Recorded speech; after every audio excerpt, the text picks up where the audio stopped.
Salam sejahtera Malaysia, selamat pagi tuan-tuan dan puan-puan. Berita terkini yang memang mengejutkan saya. Tajuknya memang saya terkejut sampai nak termuntah. Sebelum itu kamu komen. Apa pendapat kamu untuk lompat parti? Adakah itu satu yang bagus atau tak bagus? Secara moralnya memang tak bagus. Secara moralnya memang tak bagus langsung. Tetapi secara etika itu mungkin bagus. Moral dia memang tak bagus lah sebab menyebabkan politik tidak stabil. Tapi secara etika, takkan dia tak mau lompat kalau partinya itu membohong. Takkan dia tak mau lompat kalau partinya itu menipu. Takkan dia tak mau buat keputusan untuk tinggalkan parti itu kalau rupa-rupanya parti itu hanya menipu dengan manifesto. Itu etika. Jadi moral dan etika itu berbeza. Moral tidak mengira apapun alasan. Salah tetap salah. Itu moral. Etika pula ialah tentang alasan-alasan mengapa dia melakukan itu. Satu lagi ialah tentang hak. Dia berhak untuk lompat. Tetapi saya tetap tidak bersetuju dengan lompat parti. Mungkin boleh lompat parti, tetapi kemenangan itu tidak boleh dibawa.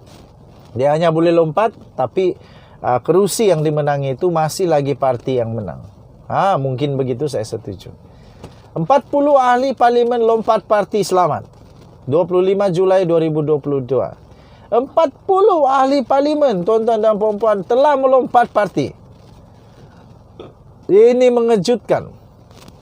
40, bukan sedikit ini. Kalau 40 ini melompat,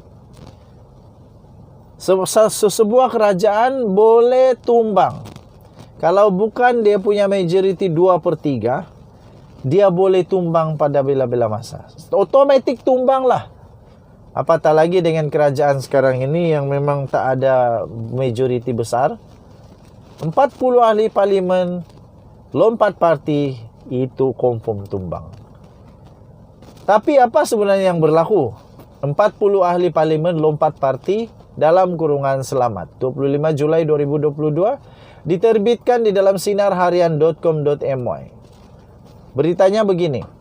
Akta arti lompat parti dijangka, dibentang dan dibahas oleh ahli parlimen bermula Rabu ini. Oh, begitu.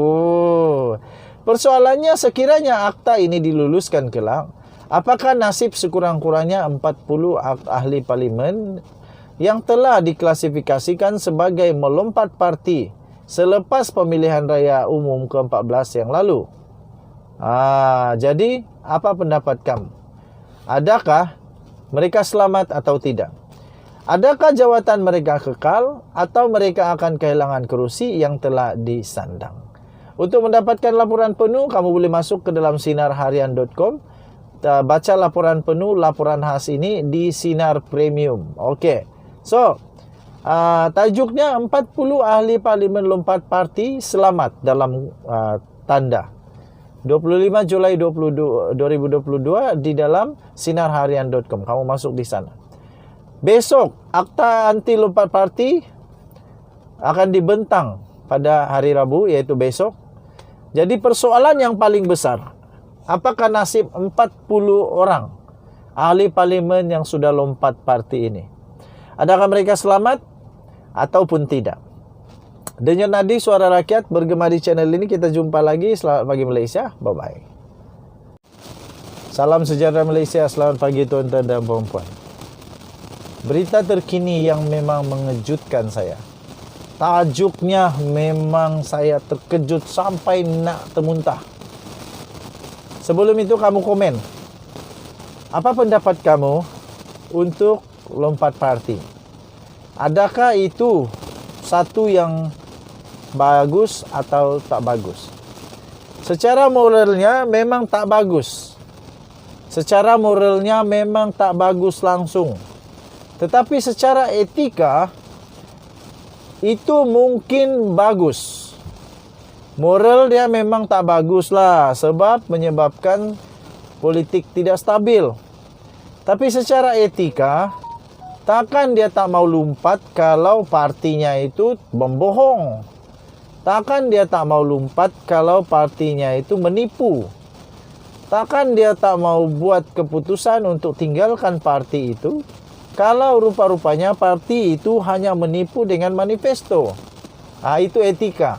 Jadi moral dan etika itu berbeza. Moral tidak mengira apapun alasan. Salah tetap salah. Itu moral. Etika pula ialah tentang alasan-alasan mengapa dia melakukan itu. Satu lagi ialah tentang hak. Dia berhak untuk lompat. Tetapi saya tetap tidak bersetuju dengan lompat parti.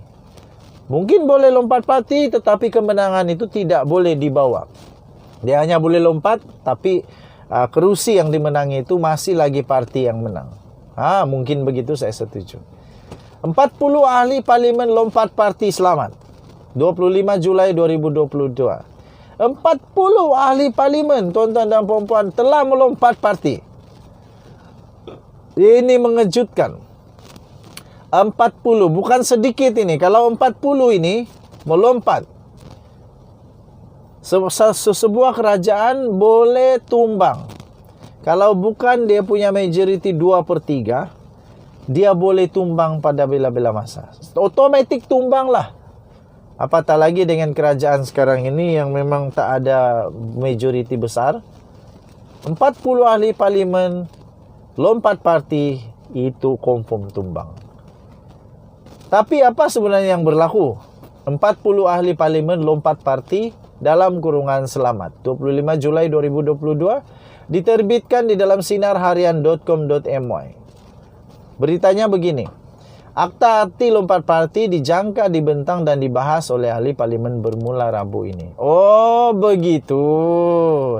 Persoalannya, sekiranya akta ini diluluskan kelak, apakah nasib sekurang-kurangnya 40 ahli parlimen yang telah diklasifikasikan sebagai melompat parti selepas pemilihan raya umum ke-14 yang lalu? Jadi, apa pendapat kamu? Adakah mereka selamat atau tidak? Adakah jawatan mereka kekal atau mereka akan kehilangan kerusi yang telah disandang? Untuk mendapatkan laporan penuh, kamu boleh masuk ke dalam sinarharian.com. Baca laporan penuh, laporan khas ini di Sinar Premium. Okey.